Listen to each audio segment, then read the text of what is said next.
Ladies and gentlemen, the President of the United States of America and the President of the Russian Federation.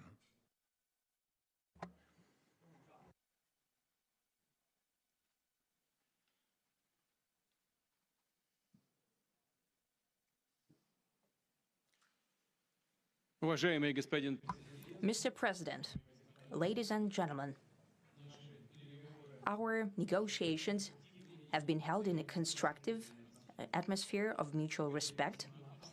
We have very thorough negotiations that were quite useful. I would like to thank once again my American counterpart for the proposal to travel out here to Alaska. It only makes sense that we've met here because our countries, though separated by the oceans, are close neighbors. So when we've met, when I came out of the plane and I've said, "Good afternoon, dear neighbor. Very good to see you. In good health and to see you alive." I think that is very neighborly. And I think that's some kind words that we can say to each other.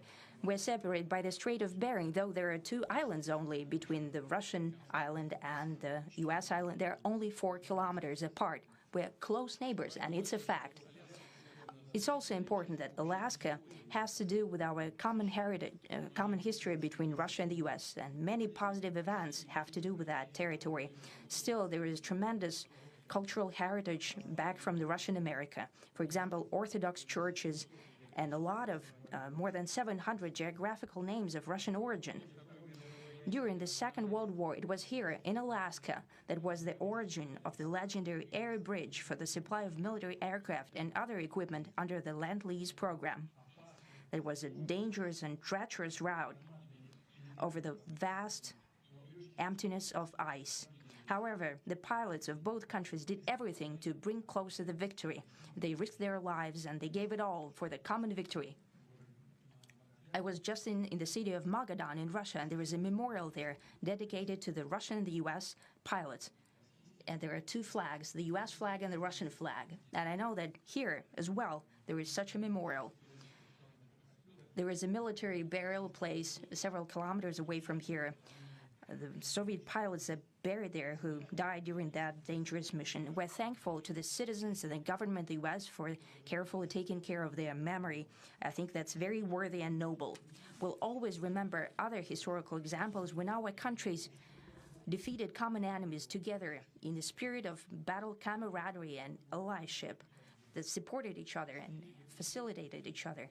I'm sure that this heritage will help us rebuild and foster mutually beneficial and equal ties at this new stage, even during the hardest conditions.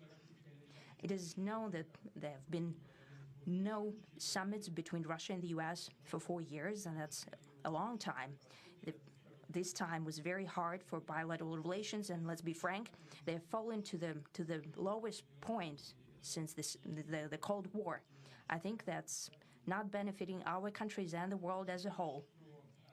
It is apparent that sooner or later we had to amend the situation to move on from the confrontation to dialogue. And in this case, a personal meeting between the heads of state has been long overdue, naturally under the condition of serious and painstaking work, and this work has been done in general.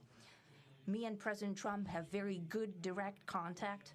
We've spoken multiple times. We spoke frankly on the phone.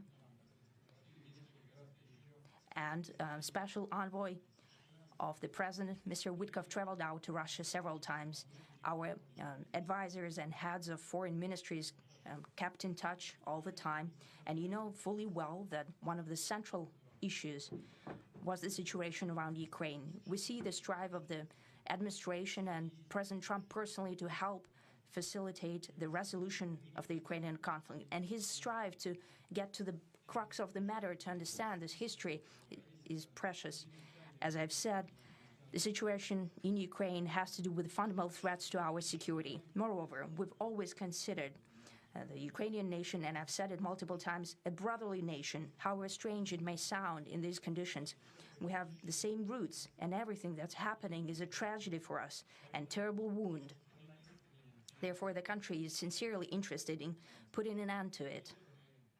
At the same time, we're convinced that in order to make the settlement lasting and long-term, we need to eliminate all the primary roots, the primary causes of that conflict. And we've said it multiple times, to consider all legitimate concerns of Russia and to reinstate a just balance of security in Europe and in the world on the whole. And I agree with President Trump, as he has said today, that naturally the security of Ukraine should be ensured as well.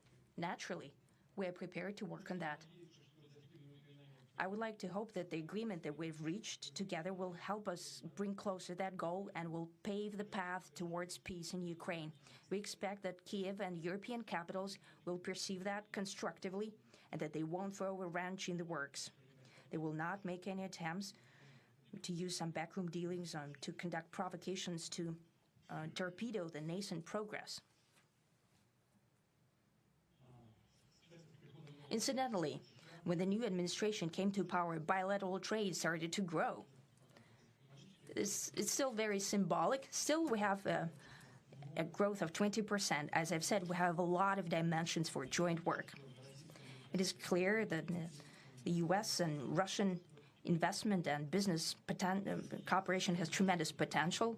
Russia and the U.S. can offer each other so much in trade, digital, high-tech, and in space exploration. We see that Arctic cooperation is also very possible, and our international context, for example, between the Far East of Russia and the West Coast of the U.S. Overall, it's very important for our countries to turn the page, to go back to cooperation. It is symbolic that not far away from here, at the border between Russia and the U.S., there was a so-called international date line. I think you can step over, literally, from yesterday into tomorrow. And I hope we'll succeed in that, in political sphere. I would like to thank President Trump for our joint work, for the well-wishing and trustworthy tone of our conversation. It's important that both sides are result-oriented, and we see that the President of the U.S. has a very clear idea of what he would like to achieve. He sincerely cares about prosperity of his nation. Still, he understands that Russia has its own national interests. I expect that today's agreements will be the starting point, not only for the solution of the Ukrainian issue, but also will help us bring back business-like and pragmatic relations between Russia and the U.S. And in the end, I would like to add one more thing.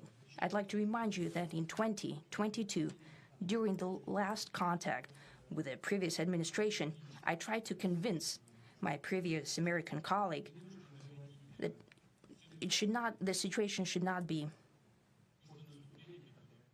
brought to the point of no return when it would come to hostilities. And I said it quite directly back then, that it's a big mistake. Today, when President Trump saying that if he was the president back then, there will be no war.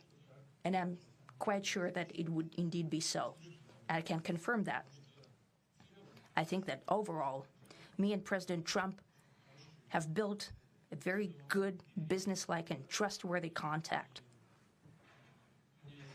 And I have every reason to believe that moving down this path, we can come, and the sooner the better, to the end of the conflict in Ukraine. Thank you. Thank you. Well, thank you very much, Mr. President. That was very profound. And I will say that I believe we had a very productive meeting. There were many, many points that we agreed on, most of them, I would say, a couple of big ones that we haven't quite gotten there, but we've made some headway. So there's no deal until there's a deal. I will call up NATO in a little while. I will call up the various people that I think are appropriate, and I'll, of course, call up President Zelensky and tell him about today's meeting. It's ultimately up to them. They're going to have to agree with what Marco and Steve and some of the great people from the Trump administration who've come here, Scott and John Radcliffe. Thank you very much. But we have some of our really great leaders. They've been doing a phenomenal job. We also have some tremendous Russian business representatives here, and I think, you know, everybody wants to deal with us. We've become the hottest country anywhere in the world in a very short period of time, and we look forward to that. We look forward to dealing. We're going to try and get this over with. We really made some great progress today. I've always had a fantastic relationship with President Putin, with Vladimir. We had many tough meetings, good meetings. We were interfered with by the Russia hoax. That made it a little bit tougher to deal with, but he understood it. I think he's probably seen things like that during the course of his career. He's seen it all, but we had to put up with the Russia hoax. He knew it was a hoax, and I knew it was a hoax, but what was done was very criminal. But it made it harder for us to deal as a country in terms of the business and all of the things that we'd like to have dealt with. But we'll have a good chance when this is over. So just to put it very quickly, I'm going to start making a few phone calls and tell them what happened. But we had an extremely productive meeting, and many points were agreed to. There are just a very few that are left. Some are not that significant. One is probably the most significant, but we have a very good chance of getting there. We didn't get there, but we have a very good chance of getting there. I would like to thank President Putin and his entire team, whose faces, who I know in many cases, other than that, whose faces I get to see all the time in the newspapers. You're almost as famous as the boss, but especially this one right over here.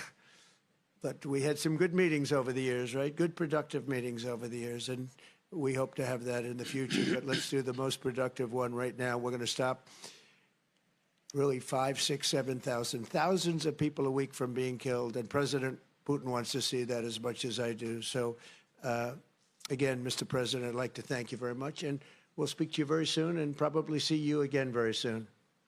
Thank you very much, Vladimir. Next time in Moscow. Oh, that's an interesting one. I don't know. I'll get a little heat on that one, but I could see it possibly happening. Thank you very much, Vladimir. And thank you all. Thank you.